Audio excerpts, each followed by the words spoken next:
Shalom Bapak Ibu, selamat bersidang Majelis Daerah Gereja Bethel Indonesia Kalimantan Barat. Izinkan saya menyapa Ketua BPD, sekali lagi Pak Kenny Walter. Shalom, selamat bersidang.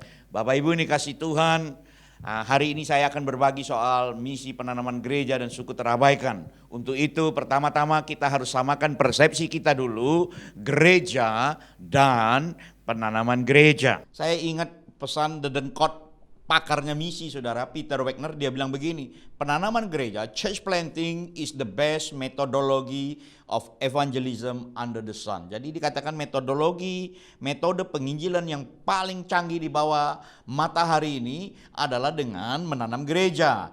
Nah, kalau kita lihat mengapa kita melakukan penanaman gereja baru, satu, penanaman gereja itu alkitabiah. Yang kedua, penanaman gereja berarti mempertahankan kelangsungan denominasi. Penanaman gereja juga mengembangkan kepemimpinan baru. Penanaman gereja menstimulasi gereja-gereja yang sudah ada, merangsang mereka juga untuk bergerak.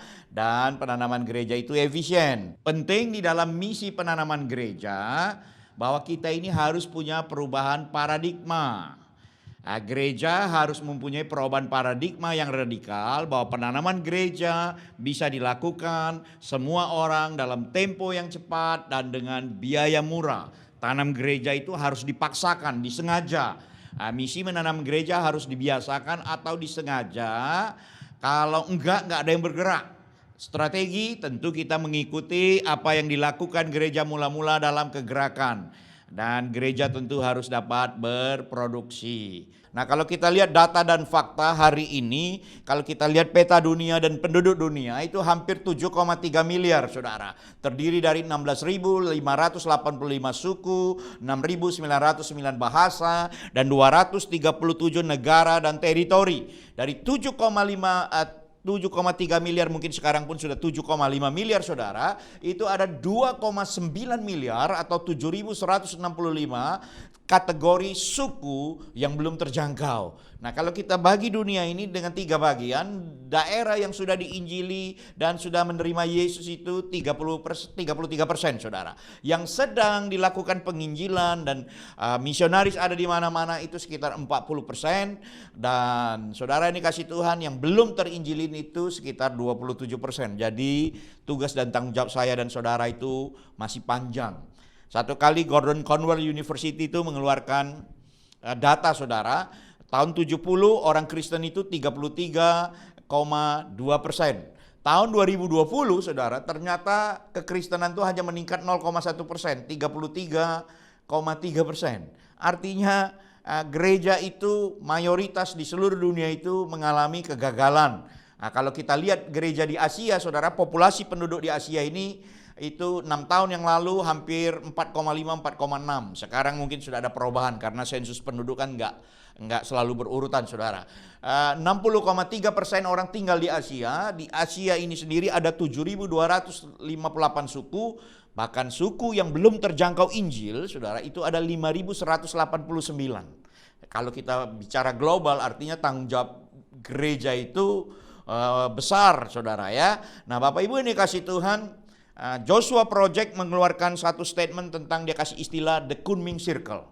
Ada satu kota di Kunming saudara, ditarik garis lurus diameter 3.750 km, ujungnya sampai ke Surabaya, ujung yang lain sampai ke Tokyo, ujung yang lain sampai di Karachi. Saudara, di dalam lingkaran itu kalau saudara perhatikan, itu hanya 1/10 dari luas penduduk, luas area dunia, saudara, wilayah dunia, tetapi di dalam itu penduduknya adalah 50% dari penduduk dunia.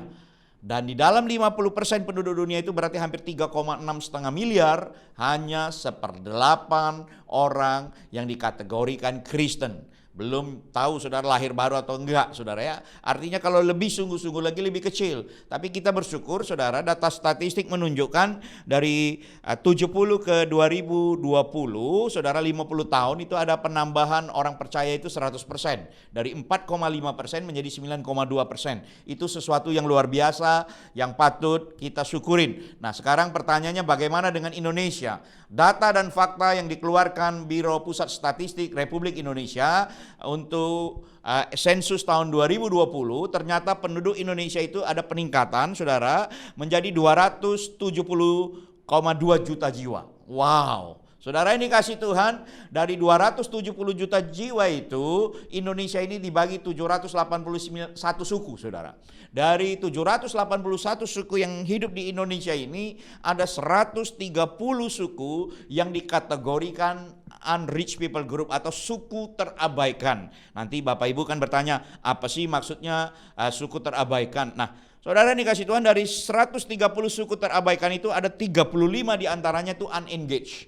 Artinya tidak ada orang yang memikirkannya, mungkin didoakan pun gak ada, saudara. Karena datanya orang juga gak tahu, nanti kita lihat. Nah, sekarang pertanyaannya, suku terabaikan itu apa sih, Pak? Suku terabaikan itu kategorinya seperti apa? Kategori suku terabaikan adalah jika populasi dari suku itu lebih dari 10.000, tetapi orang percayanya kurang dari 1%. Nah, saudara, ini kasih Tuhan, kita lihat sensus penduduk yang terakhir ini ternyata konsentrasi itu dibagi beberapa wilayah, saudara. Konsentrasi terbesar adalah di Pulau Jawa, hampir 56% orang tinggal di sana. Nah, saudara lihat pembagian wilayah itu, dan di setiap wilayah itu ada yang namanya suku terabaikan. Di Sumatera itu ada 52, dulu Sumatera ini terbesar, tapi sekarang bergeser ke Sulawesi, saudara ya. Dari 52 suku yang terabaikan ini, ada 15 yang unengaged, unreached, saudara. Kalau kita perhatikan Bapak Ibu, perlu kita ketahui bersama, ada harvest, tuayan itu adalah 130 kelompok suku tanpa akses Injil dengan total 229.500.000. Itu kumpulan orang percaya.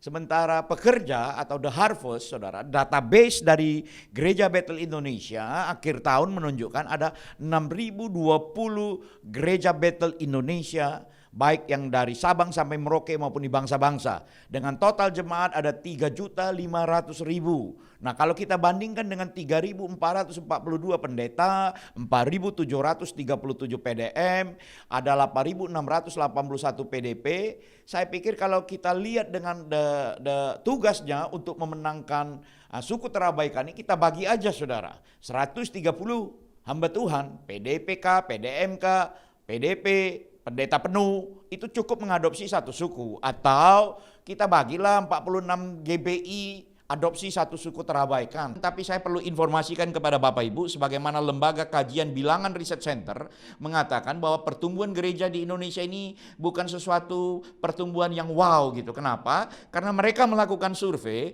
ternyata saudara, dari 4.934 pendeta di 34 kabupaten kota, mereka katakan ternyata hampir semua jemaat yang mereka gembalakan adalah pindahan atau migrasi dari jemaat gereja lain, itu 42,3%, sedangkan pertumbuhan biologis hanya 28,1%. Sedangkan yang lain-lain, saudara, itu ada lagi angkanya, tapi yang umum 3 ini, saudara, pertumbuhan yang sesungguhnya dimenangkan dari penginjilan itu hanya 2,1%. Artinya gereja harus bergerak lebih lagi. Nah, kita tahu mandat Alkitab jelas, saudara ya. Dan aku pun berkata kepadamu, engkau adalah Petrus, di atas batu karang ini aku akan mendirikan jemaatku. Gereja itu milik Tuhan. Dan amanat agung, saudara, perintahnya jelas. Karena itu pergilah, jadikanlah segala bangsa muridku dan baptislah. Bapak Ibu ini kasih Tuhan, sekarang pertanyaan, mengapa menanam gereja? Karena satu, ladang itu sudah siap dituai.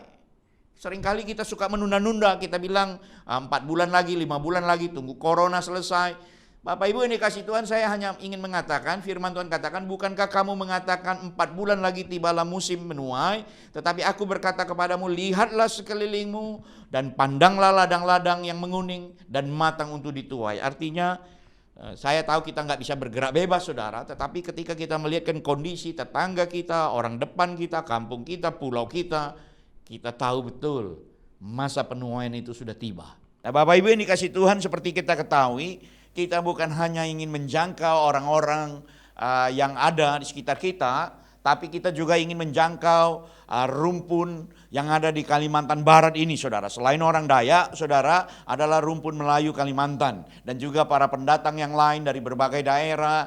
Dan ada juga rumpun Barito yang sedikit beririsan dengan Kalimantan Barat. Jadi Kalimantan Tengah, Kalimantan Barat kan suku Dayaknya juga saling beririsan, tetapi kita perhatikan suku-suku yang belum terjangkau, diantaranya adalah suku Melayu, saudara. Belum lagi orang yang dari Jawa, Madura, saudara ya. Itu juga kelompok suku yang belum terjangkau, yang perlu kita pikirkan, kita doakan untuk memenangkan mereka. Bapak Ibu ini kasih Tuhan, di mana gereja ditanam?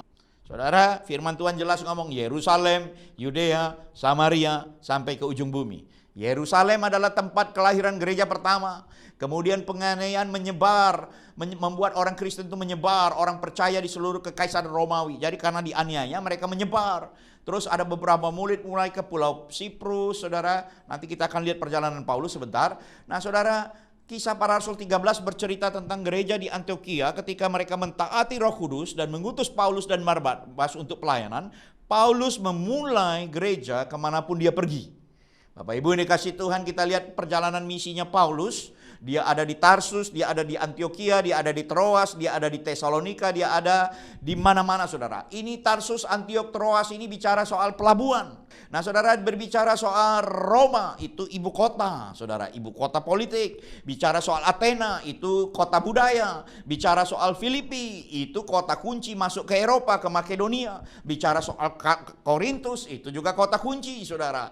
Bicara soal Efesus, itu juga kota kunci menuju Asia Minor. Nah Bapak Ibu ini kasih Tuhan, kenapa Paulus bisa berhasil saudara? Perhatikan, dikatakan hal ini dilakukan 2 tahun lamanya, sehingga semua penduduk Asia mendengar firman Tuhan, baik orang Yahudi maupun orang Yunani. Di dalam pelayanan Paulus hanya dalam waktu 2 tahun saudara, dikatakan semua orang yang tinggal di Asia Minor waktu itu boleh mengenal kasih kemurahan Tuhan. Nah kita lihat perjalanan Paulus yang pertama saudara, yang kurang lebih dilakukan selama 12 bulan. Dia dikatakan dia pergi ke Siprus saudara, seluruh pulau menerima Injil dalam waktu 2 bulan. Dan ketika dia ada di Pirgia kurang lebih 1 bulan saudara, dia bergerak saudara, dia targetkan ibu kota Pisidian Antiok saudara, dan di sana terjadi kegerakan memenuhi seluruh wilayah. Bahkan dikatakan sukacita karena Roh Kudus memenuhi murid-murid. Bahkan Paulus saudara harus bergerak keluar karena dia mulai dianiaya.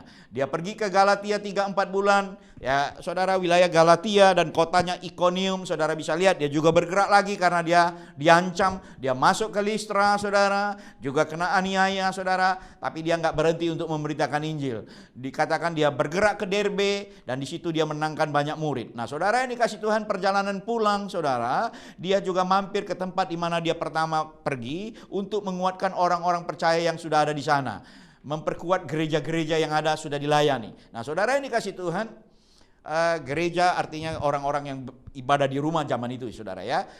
Kalau kita lihat perjalanan Paulus yang kedua selama 3-4 tahun saudara, kali ini dia sudah mendapat tip. Dia ada Barnabas dan Markus juga saudara, mengunjungi orang percaya saudara. Dia juga bergerak ke Galatia, Pirgia kembali saudara. Dan saudara yang dikasih Tuhan, kalau kita perhatikan, dia mau masuk ke Asia tapi dia dilarang Roh Kudus. Akhirnya dia masuk ke Makedonia saudara, dan di sana dia menuju Filipi saudara, kota kunci. Dia menuju Tesalonika, dia menuju Berea, dan akhirnya dia pergi ke Akaya saudara, turun ke Akaya, tinggal sekitar 1,5 tahun di Korintus saudara. Habis itu dia menuju kota-kotanya seperti Athena, Korintus saudara ya. Nah Bapak Ibu ini kasih Tuhan, Paulus juga singgah di Efesus sejenak saudara. Nah, kalau kita lihat perjalanan misinya yang ketiga, dia ulangi lagi saudara ya. Dia pergi lagi ke Galatia, kunjungan ulang saudara ke terus dia masuk ke Asia yaitu Efesus saudara, kota kuncinya. Dan saudara lihat dia melatih para pemimpin di sana saudara, dan orang-orang di sana memberikan hidupnya dengan radikal, dan perubahan hidup terjadi, dan akhirnya seluruh Asia mendengar kabar Injil.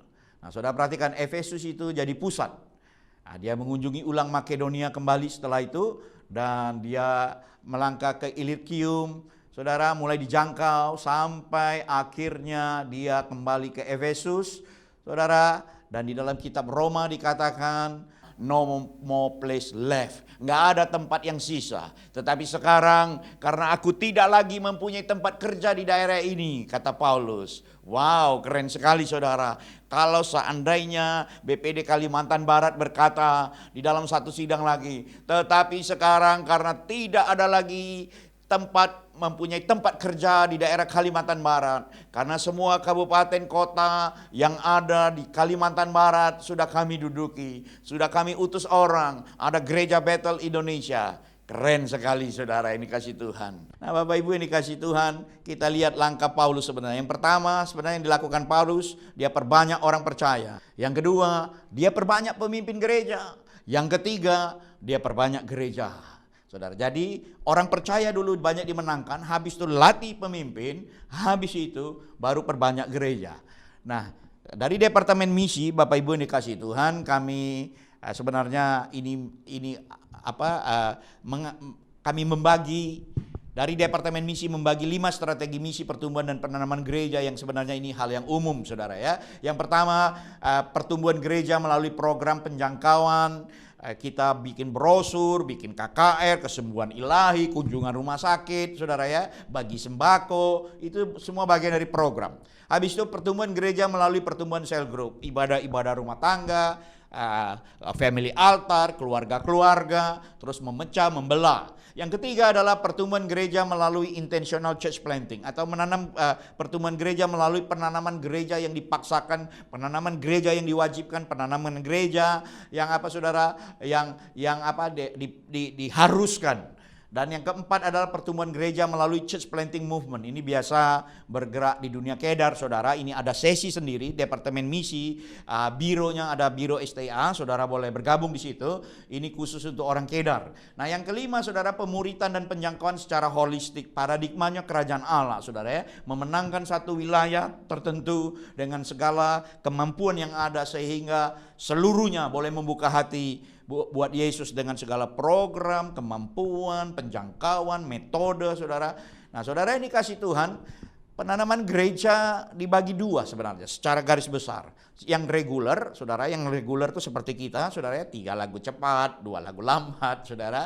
Itu saya kategorikan reguler. Tetapi ada juga non-reguler, domba lain kandang. Ini khusus penjangkauan orang kedar, saudara. Nah saudara, ini kasih Tuhan, kita lihat sebentar penanaman gereja yang reguler. Ini penggenapan visi denominasi dalam daerah sendiri secara nasional. Saudara, biasa kita mengutus hamba Tuhan atau misionaris di mana tidak ada orang percaya dan memulai perintisan. Utus di mana nggak ada orang, ayo mulai. Yang kedua, saudara, memulai suatu fellowship di suatu tempat di mana sudah ada jemaat GBI tetapi tidak memiliki tempat ibadah. Kadang-kadang jemaat kita pindah ke pulau lain, pindah ke kota lain, di sana di mana belum ada GBI atau belum ada gereja, di situ dia mulai merintis. Oh, ternyata ada 3 orang Kristen, ada 4 anak Tuhan di sini. Mari kita bikin fellowship, membagi jemaat yang ada di dalam suatu wilayah tertentu yang berdekatan untuk memulai cell group. Mulai dululah dengan cell group.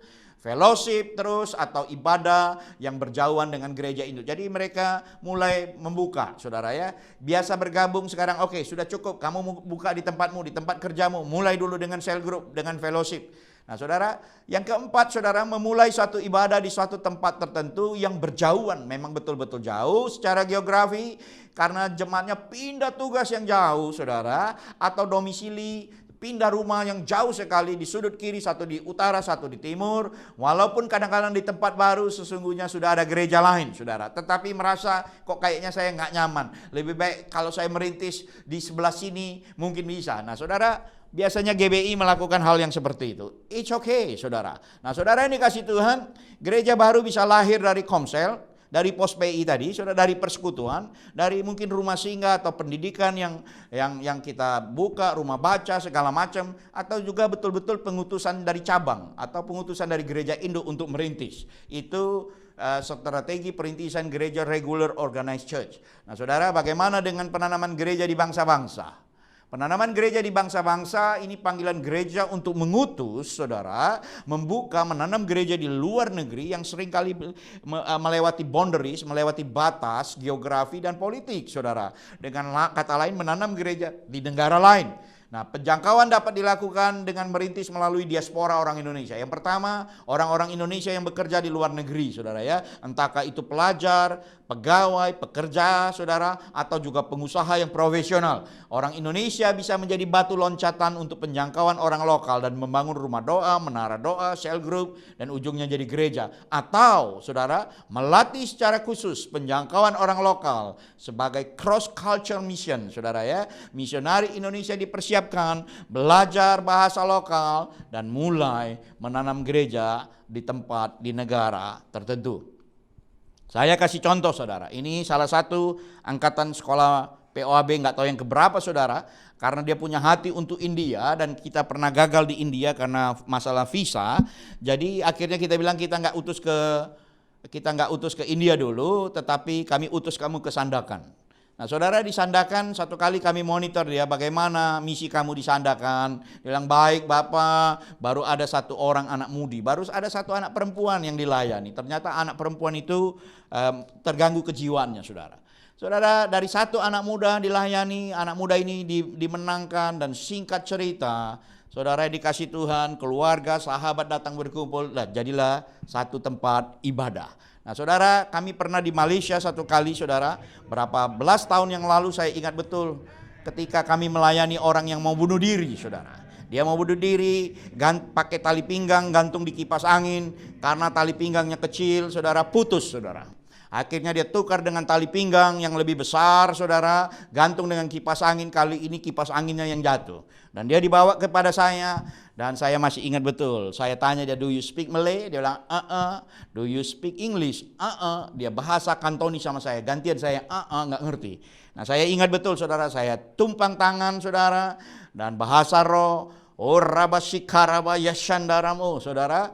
Dan saya ingat Tuhan melawat orang muda ini, saudara, air mata, air hidung keluar. Dan enggak berapa lama kami sudah memulai gereja yang pertama 4 Februari 2001 di Malaka, saudara, dengan 11 jiwa. Dan sampai hari ini Tuhan sudah memberkati puluhan cabang.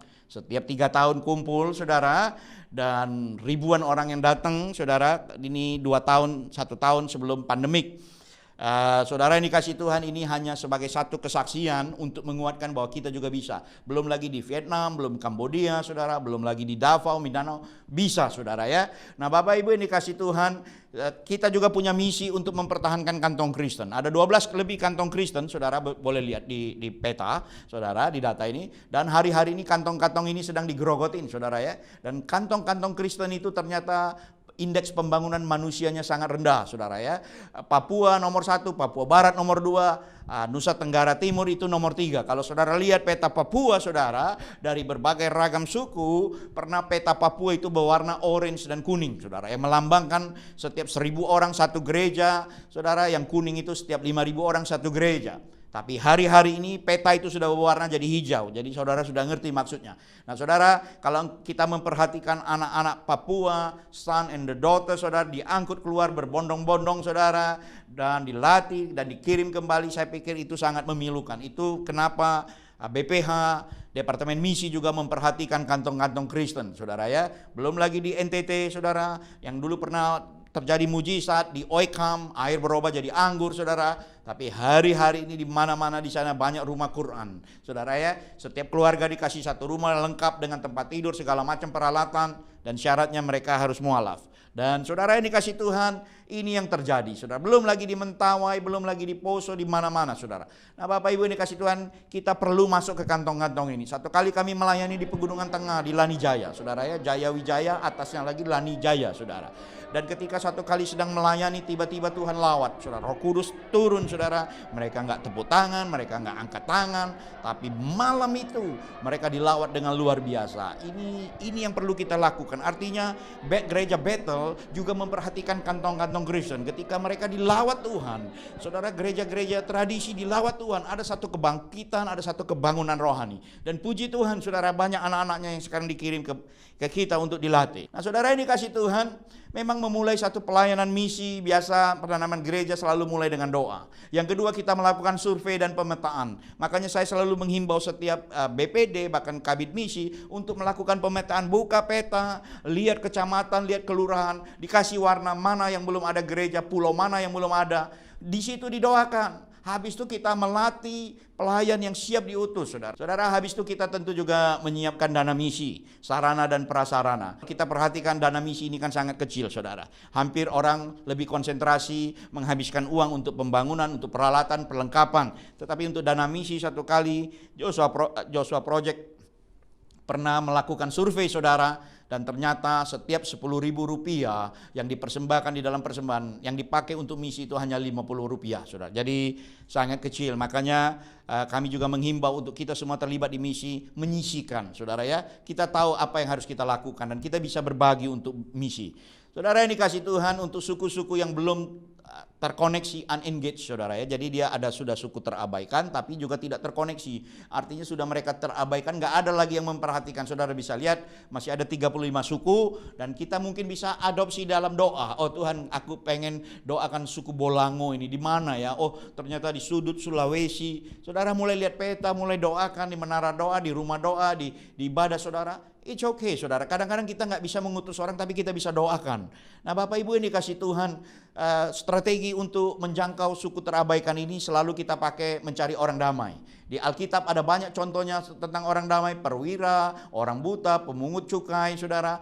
Baik orang biasa maupun pejabat, semua bisa jadi orang damai. Nah, untuk mencari orang damai, yang pertama, saudara, kita harus ada action. Oke, action untuk bergerak menemukan. Tentu ini kita bisa dapat di dalam pelatihan. Habis itu, saudara, reach, kita jangkau mereka. Habis itu apa yang harus kita lakukan, saudara? Kita engage, kita koneksi dengan mereka. Ujungnya kita layani mereka sampai mereka terima Yesus. Nah, Bapak Ibu ini dikasih Tuhan. Jadi penjangkauan orang damai contohnya di dalam Alkitab seperti di mana, Pak? Oh, ada, saudara, rumah Lydia di Kisah Para Rasul, saudara ya. 16, rumahnya Yason di Tesalonika, saudara. Di Kisah Rasul 20 menjelaskan bagaimana Paulus melayani dari rumah ke rumah. Di Kisah Rasul 19, sekolah di Tiranus membuka diri, saudara. Bahkan di Kisah Rasul 18 berbicara tentang Titus Justus di Korintus. Nah, saudara ini kasih Tuhan, ada banyak cerita di Alkitab tentang orang damai. Nah, Bapak Ibu ini kasih Tuhan, seringkali kita berpikir, ngapain, ini kan bukan gerejaku. 1 Korintus 3 ayat 6 sampai 7 katakan, aku menanam, Apolos menyiram, Tuhan yang membuat pertumbuhan. Nah, mari kita lakukan bagian kita dan saya percaya Tuhan sanggup membuat pertumbuhan. Bapak Ibu, sebagai penutup saya perlu ingatkan lagi, persekutuan itu disebut gereja di mana ada hamba Tuhan, jemaat dan perangkat lainnya. Gereja yang dibangun itu bisa langsung gereja induk, saudara, karena pendeta yang membangun. Tapi juga bisa gereja cabang, bisa gereja ranting, bisa pos PI atau rintisan sel group, saudara. Perintisan biasa berhubungan dengan pertumbuhan gereja. Dan pertumbuhan gereja secara keseluruhan pasti dimulai dengan kuantitas dulu, saudara, baru kualitas. Nah, Bapak Ibu ini kasih Tuhan, sekarang kalau kita lihat peta Kalimantan Barat, apa yang sudah dilakukan oleh Badan Pekerja Daerah bersama perangkatnya, bersama perwil-perwil, dan juga di bidang misi. Bapak Ibu ini kasih Tuhan, mari kita lakukan yang saya usulkan untuk melakukan SWOT analisis. Apa itu SWOT? Saudara ini kasih Tuhan, yang pertama SWOT, S itu strength, kekuatan. Apa yang menjadi kekuatan kita di Kalimantan Barat ini? Mari kita tuliskan satu persatu. Apa yang menjadi kelemahan kita di Kalimantan Barat ini? Kita tulis lagi, saudara, apa yang menjadi kesempatan? Oh, kesempatannya banyak. Setiap kampung, setiap suku, hulu sungai, masih belum ada gereja Tuhan misalnya. Kesempatan, banyak para pendatang ke tempat ini. Ada orang Jawa, orang Madura, orang Bugis. Itu semua ladang yang siap dituai, saudara. Terus apa tantangan kita? Oh, mereka sedikit radikal, fanatik. Kita tulis, saudara. Medan yang berat, keuangan yang terbatas. Itu kita tulis semua supaya kita bisa diskusikan dan kita cari jalan keluarnya, saudara. Untuk itu selanjutnya kita akan buat apa, saudara? Setelah ada data, kita buat yang namanya smart goal, saudara ya. Setelah tadi semua peta kita warnai di mana belum ada GBI, kita mulai, saudara, dan kita susun yang namanya smart goal, saudara ya. Yang namanya smart goal itu apa, saudara? Oh, yang namanya smart goal itu yang pertama spesifik. Fokus kita jelas, nggak bercabang-cabang, saudara. Penjangkauan jiwa, penanaman gereja. Measurable, M-nya bisa diukur. 3 gereja setiap bulan kah? 4 gereja per bulan kah per BPD? Atau 1 gereja kah setiap perwil untuk daerah-daerah yang baru? Habis itu attainable, dapat dicapai saudara ya. Kita bukan mengkhayal, oh di dalam ujung rimba, kiri kanan nggak tahu Pak. Enggak saudara, tapi kita bilang oh ini di kota kecamatan ini, di desa ini, bisa dicapai. Jumlah 4 gereja per bulan, bisa kami Pak. Misalnya contoh saudara ya, habis itu relevan sesuai dengan kondisi saat ini. Memang kami hanya bisa tanam 5 gereja Pak karena kurang tenaga. Misalnya, habis itu apalagi saudara time oriented. Waktu yang disediakan 1 tahun karena setiap sidang BPD kan 1 tahun saudara. Jadi nanti tahun berikutnya kita akan laporkan kembali. Nah Bapak Ibu dikasih Tuhan, itu saja yang saya berbagi hari ini. Dengan waktu yang singkat saya percaya Roh Kudus akan memampukan kita semua untuk menjadi orang-orang yang maksimal. Sekali lagi shalom, selamat bersidang. Majelis Daerah Gereja Bethel Indonesia Kalimantan Barat. Shalom.